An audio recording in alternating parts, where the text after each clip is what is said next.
안녕하세요. 오늘은 방사능과 방사선에 대해서 한번 알아보겠습니다. 우선 방사능이란 건 뭐냐면은 방사선이 나오는 성질을 말하는 건데요. 예를 들면은 원자핵이 이렇게 있는데, 얘가 이제 예를 들면은 이렇게 이제 헬륨 원자핵, 이걸 이제 알파 입자라고 합니다. 알파 입자를 방출하거나 혹은 여기서 들뜬 상태가 바닥 상태로 떨어지면서 여기서 이제 빛이 나오는데, 이렇게 이제 이거를 감마선이라고 합니다. 이렇게 이걸 방출하거나 혹은 여기서 전자 같은 게 이제 전자 같은 게 튀어나올 수 있는데, 그렇게 이제 이걸 이제 베타선이라고 하죠. 베타 입자. 그러니까 알파선, 베타선, 감마선 등이 나오는 그런 경우를 이제 그러니까 방사선이 나오는 그런 경우, 그런 성질을 이제 방사능이라고 하고, 방사선이란 건 뭐냐면은 이제 방사선에는 이제 크게 세 종류가 있는데, 이제 알파선이 있고, 또 베타선이 있고, 감마선이 있습니다. 그러면 알파선은 뭐냐면 뭐냐면 알파 입자라는 건 뭐냐면 헬륨 입자입니다. 헬륨 입자. 그러니까 이거는 이제 양성자 2개랑 중성자 2개, 이렇게 양성자 2개와 중성자 2개로 이루어진 입자를 헬륨 입자, 알파 입자라고 하고요. 베타선은 이제 전자를 말하는 거죠. 전자 마이너스 차지. 그리고 감마선은 아주 진동수가 크고 파장이 짧은 전자기 파를 얘기하는 거, 빛을 말하는 건데, 근데 이제 이게 이제 어떤 특성이 있냐면은, 여기에 이제 종이가 있고 여기에 이제 알루미늄 알루미늄 판이 있고, 여기 이제 납으로 돼 있는 이런 이제 벽이 있는데, 이 알파선은 종이도 통과하지 못해요. 그리고 베타선은 종이는 통과하는데 알루미늄은 통과하지 못해요. 그리고 감마선은 종이도 통과하고 알루미늄도 통과하고 납은 통과하지 못합니다. 이렇게 되어 있는데, 일단은 알파선 같은 경우에는 굉장히 이제 베타선에 비해서 그냥 무겁고 질량이 크고, 그리고 속도가 느립니다. 그러니까 예를 들면은 우리가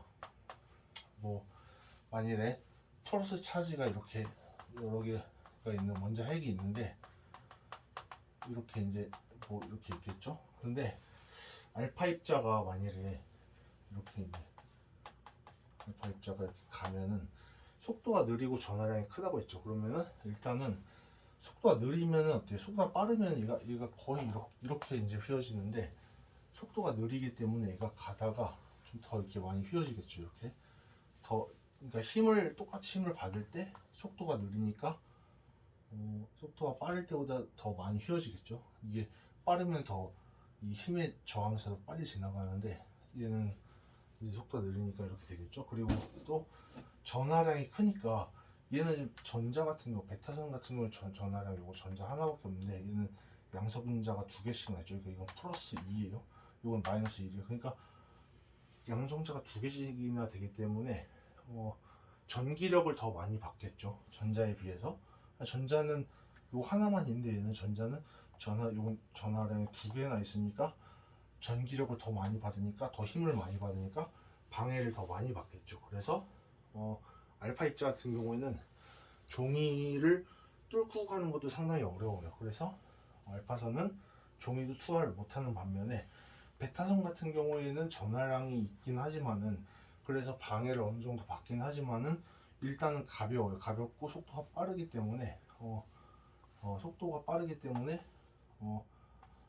이렇게 전자들 있고 양성자가 있고 해도, 이게 여기 만약 핵이 있다 그러면은 속도가 빠르기 때문에 거의 이제 방해를 받긴 받아도 거의 안 이어지고 갈 수가 있어요. 그리고 전자가 만약에 이렇게 있다, 이렇게 전자가 이렇게 있다 그래도 속도가 빠르기 때문에 얘는 거의 휘어지지 않고 갈 수 있어요. 그래서 종이 같은 데는 잘 통과를 하는데, 문제는 이제 알루미늄 같은 금속에서는 이제 자유전자들 있잖아요. 자유전자들이 있기 때문에 이 전자들이 막 돌아다니면서 이 안에서, 그러니까 알루미늄 코일 같은 데서 전자들이 막 이렇게 돌아다니겠죠. 막 이렇게 돌아다니는데 전자들이 막 이렇게 돌아다니겠죠. 그러면 돌아다니는 그 자유전자들에 의해서 전자가 가다가 방해를 받아요.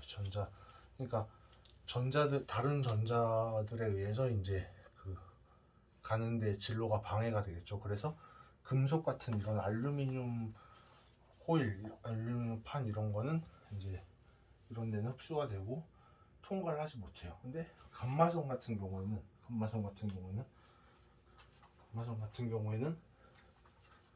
감마선은 이제 전자기파인데, 감마선이 이렇게 가잖아요. 일종의 전자기파입니다. 그러면은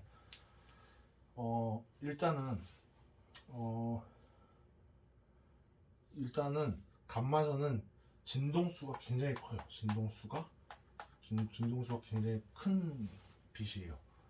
그러면은 실제로 이 감마선 같은 경우에는 빛이기 때문에 이거 이제 전기장이라고 하는데, 전기장이 위아래로 이제 이렇게 오실레이션 하겠죠. 이쪽 방향으로 전기장이 생겼다가 이쪽 방향으로 전기장이 생겼다가 이렇게 이제 오실레이션을 합니다.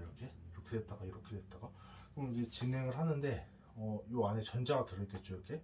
그러면은 이 전자가 요 전기장에 의해서, 요 빛에 의해서 힘을 받으면은 얘가 위아래로 오르락 내리락 이렇게 진동을 하겠죠. 그런데 문제는 지금 이 진동수가 굉장히 크기 때문에 사실 이 종이 안에 들어있는 전자가 이 진동수가 굉장히 크니까 어때요?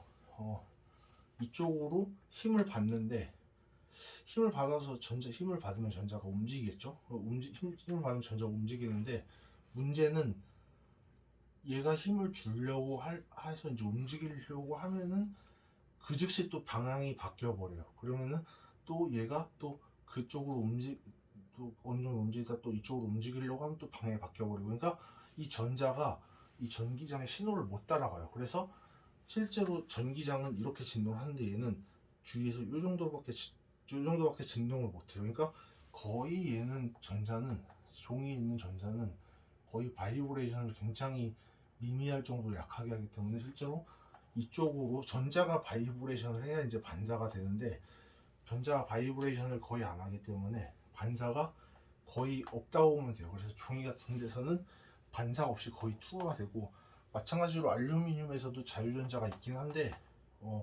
자유전자가 거의 진동이 제로가 되기 때문에 알루미늄 같은 데서도 반사가 거의 일어나지 않아요. 근데 문제는 이제 납이죠. 납은 전자가 굉장히 많아요. 전자 밀도가, 그러니까 단위 부피당 전자의 개수가, 똑같은 부피 안에 전자가 굉장히 많기 때문에, 비록 개개 하나하나의 전자들은 그 진동수가 그 적은 폭으로 떨릴지 몰라도 엄청나게 많은 수의 전자가 떨리기 때문에 반사를 많이 하고, 결국에는 이 안에서 이제 감소가 일어나요. 전자기파가. 그래서 더 이상 이제 투과를 못하고 이 납 안에 이제 결국엔 다 흡수가 되고, 이제 그 중에 일부는 반사가 되고 해서 투과가 일어나지 않아요. 그래서 결국에는 납은 투과하지 못하고 일부는 흡수하고 일부는 반사하기 때문에 납은 통과하지 못하게 되죠. 그래서 이렇게 이제 우리가 알파선, 베타선, 감마선, 이렇게 세 개의 방사선에 대해서 한번 알아보았습니다. 네, 감사합니다.